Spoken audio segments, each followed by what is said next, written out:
On to the next question. तिसरा example काय आहे? In the orange garden of mister Madhusudan there are 150 orange trees. Madhusudan यांच्या संत्र्याच्या मळ्यात एकूण झाडाची संख्या ही 150 आहे, 150 आहे. The number of trees in each row. आता मळा कसा असतो? रो आणि कॉलम पासून बनलेला असतो. रो म्हणजे अशा आडव्या रेषा, आडव्या लाईन, आणि कॉलम म्हणजे उभ्या अशा. ठीक आहे ना. आणि असाच मळा असतो. तुम्ही सरकी लावता, त्या सरकी सुद्धा अशाच लावलेल्या असतात. फुली म्हणतो आपण याला, फुली पाडून, है ना. संत्र्याचा मळा असो किंवा अजून कशाचा मळा असो, मळा सहसा मोठ्या फळबागा ज्या असतात त्यांचे मळे असेच असतात. तर इथं काय सांगितलंय की प्रत्येक रो मधल्या झाडाची संख्या ही कॉलम मधल्या उभ्या झाडाच्या संख्येपेक्षा 5 जास्त आहे. Find the number of trees in each row and each column. तर प्रत्येक रो मध्ये आणि कॉलम मध्ये किती झाडाची संख्या असेल ते काढायचं सांगितलं. आता ऍक्च्युअली हा जो प्रॉब्लेम आहे ना, हा फ्लो चार्ट मध्ये दिलेला आहे पुस्तकात. मी याला फ्लो चार्ट मध्ये नाही करणार. मी जसं आपण नेहमीच्या पद्धतीने करतो तसं सोडून दाखवतो तुम्हाला. आता ह्याच्यासाठी काय करायचं मग? तर पहिल्यांदा आपल्याला काय सांगितलं की रो मधल्या झाडाची संख्या ही कॉलम मधल्या झाडापेक्षा 5 जास्त आहे. मग आपण काय करू? पहिल्यांदा suppose number of trees in a column is x असं आपण म्हणतो. कॉलम मधल्या झाडाची म्हणजे उभ्या लाईन मधल्या, उभ्या रेषेवरच्या झाडाची संख्या आपण एक्स मानू. ठीक आहे ना. मग याच्यावरून number of trees in a row, row मधल्या झाडाची संख्या काय होईल? इथं सांगितलंय number of trees in each row is किती आहे? 5 more than that in each column. म्हणजे कॉलम मधल्या झाडाच्या संख्येपेक्षा 5 जास्त. म्हणजे इथे काय होईल मग? X plus 5 number of trees in each row. ठीक आहे. आता जसं की समजा हे 4 कॉलम आहेत आणि हे 3 रो आहेत. मग या 3 रो आणि 4 कॉलम मिळून इथं किती फुल्या तयार झाल्या? 1 2 3 4 5 6 7 8 9 10 11 12. बरोबर आहे. हे 12 मी इंडिव्हिज्युअली काउंट करून मोजल्यानंतर कळले. पण मी हे न काउंट करता, म्हणजे असं इंडिव्हिज्युअली प्रत्येकी न काउंट करता पण मला टोटल माहित होऊ शकते. जसं की एका रोवरचे मोजा आणि एका कॉलमवरचे मोजा आणि त्यांचं मल्टिप्लिकेशन करा. जसं की हे एका रोवर आहेत 1 2 3 4 आणि एका कॉलमवर आहेत 1 2 3 असे 4 आहेत आणि असे 3 आहेत. मग या दोघांचं जर का मल्टिप्लिकेशन केलं मी तर मला 12 मिळते, है ना.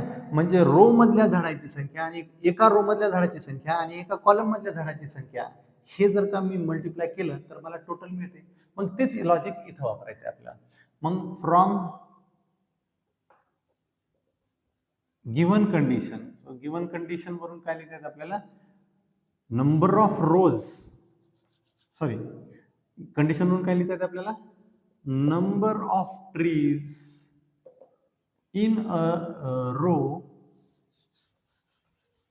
multiplied by number of trees in a column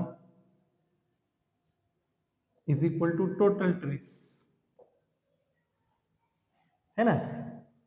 एका रो मधल्या झाडाची संख्या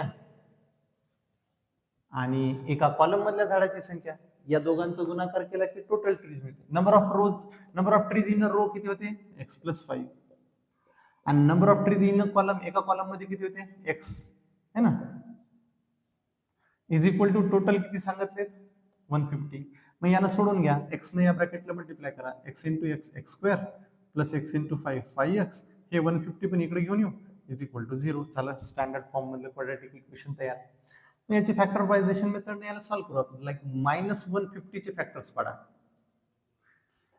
ज्याची ऍडिशन किंवा सबट्रॅक्शन 5 आली पाहिजे. सो 15 आणि 10 घेऊ. प्रॉडक्ट मायनस आहे म्हणजे दोन पैकी एकाचा साइन मायनस आहे. इथे प्लस 5 पाहिजेत म्हणजे मोठ्या संख्येला प्लस द्यायचं, छोट्याला मायनस द्यायचं, म्हणजे याची सबट्रॅक्शन ही +5 येते. मग हा x square as it is लिहिला प्लस तो 5x च्या ऐवजी आता हे 15 आणि -10 असं लिहायचं. एक्स प्लस 15x आणि -10x. पुन्हा हे -150 इक्वल्स टू 0. आता या दोघातून कॉमन काढू. एक्स कॉमन काढला, इथं उरला एक्स प्लस काय उरला 15, कारण याच्यातून एक्स कॉमन काढला आपण. इकडे या दोघातून -10 कॉमन काढू म्हणजे इथं एक्स प्लस 15 उरल. म्हणजे हा ब्रॅकेट आपला रिपीट होते. मग एक्स प्लस 15 वाला ब्रॅकेट कॉमन घेऊ. इथं पण आहे, इथं पण आहे. मग उरलं काय? X -10 equal to 0. ठीक आहे ना. आता ह्या दोन ब्रॅकेटचा प्रॉडक्ट 0 आहे म्हणजे x plus 15 is equal to 0 असेल और x minus 10 is equal to 0 असेल. हा 15 ट्रान्सफर करा तो मायनस होईल, इकडे 10 ट्रान्सफर करा तो प्लस होईल. दोन व्हॅल्यू झाल्यात, ह्या दोन व्हॅल्यू हे रूट्स आहेत या क्वाड्रॅटिक इक्वेशनचे है ना. आपल्याला काय काढायचंय, आपल्याला काढायचं होतं number of trees in each column and number of trees in each row. मग आता आपण एक्सच्या व्हॅल्यू -10 -15 आणि +10 आल्या. आता एक्स जर का रो ट्रीजची संख्या घेतली तर ट्रीजची संख्या, झाडाची संख्या ही मायनस मध्ये तर नसेल, म्हणजे याचा अर्थ एका कॉलम मध्ये झाडाची संख्या आहे 10 +10. मग आपल्याला तसं लिहावं लागेल. But number of trees can not be negative. झाडांची संख्या निगेटिव्ह असू शकत नाही. Therefore number of trees in a column is x equal to 10. ठीक आहे. मग आता असंच रो मधली काढू. Therefore number of trees in a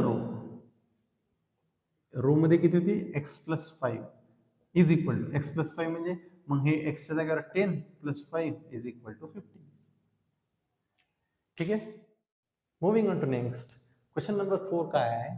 Vivek is older than Kishore by 5 years. Vivek is older than Kishore by 5 years. Kishore पेक्षा विवेक हा 5 वर्षांना मोठा आहे. The sum of the reciprocals of their ages. त्यांच्या वयाच्या व्यस्ताची बेरीज is 1/6. Find their present age. तर आजचे त्यांचे वय काढा. ठीक आहे.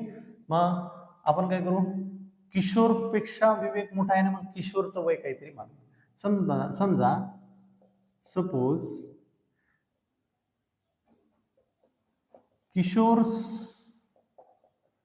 Present age is x years असं घेऊ.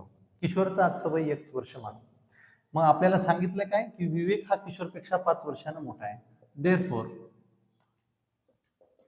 विवेक्स प्रेझेंट एज काय होईल, x प्लस 5 years. समजलं.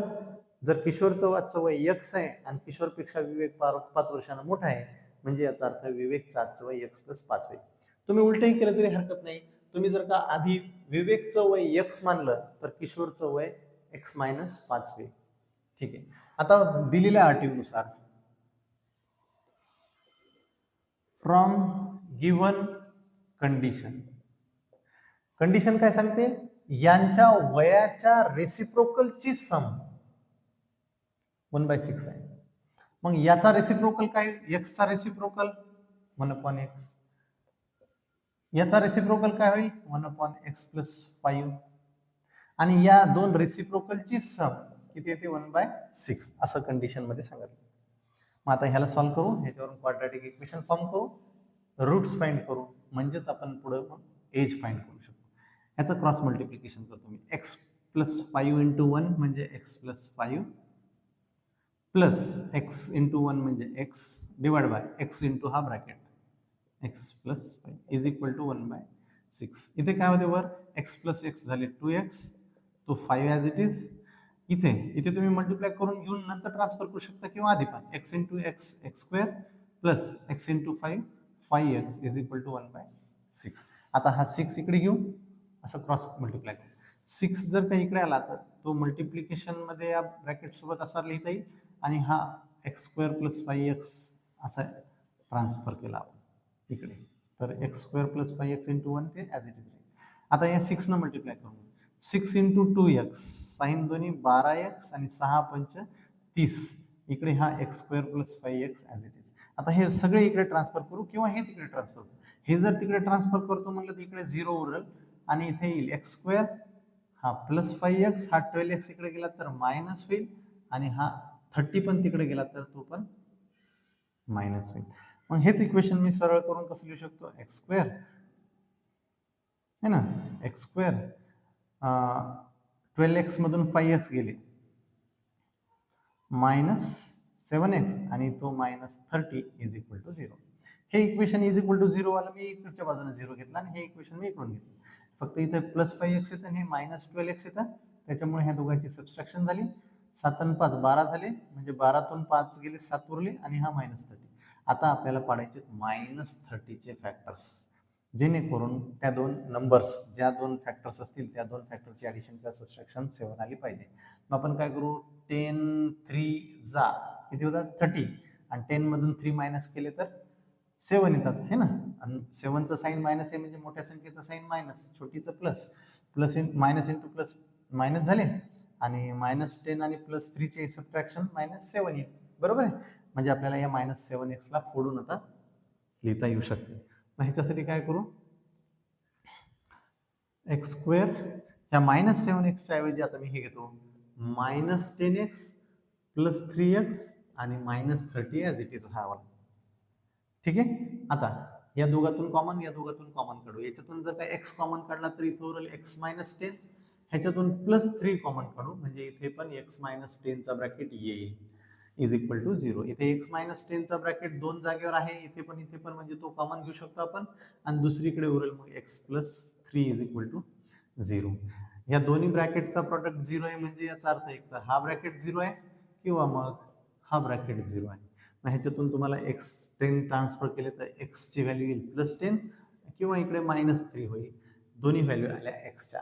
आता ह्याच्यापैकी आपण हे काय घेतलंय, x घेतलंय एज, आणि इथे मायनस नंबर आलाय, म्हणजे एज हे मायनस मध्ये असते का, तर नाही.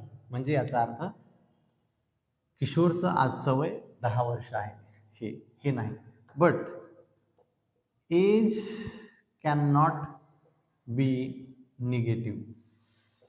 Therefore, present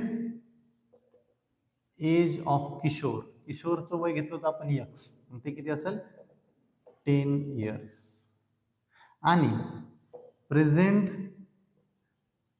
एज ऑफ विवेक ते काय होईल मग 5 ने जास्त आहे तो, म्हणजे x + 5 म्हणजेच 10 + 5 म्हणजेच 15 इयर्स. कळलं.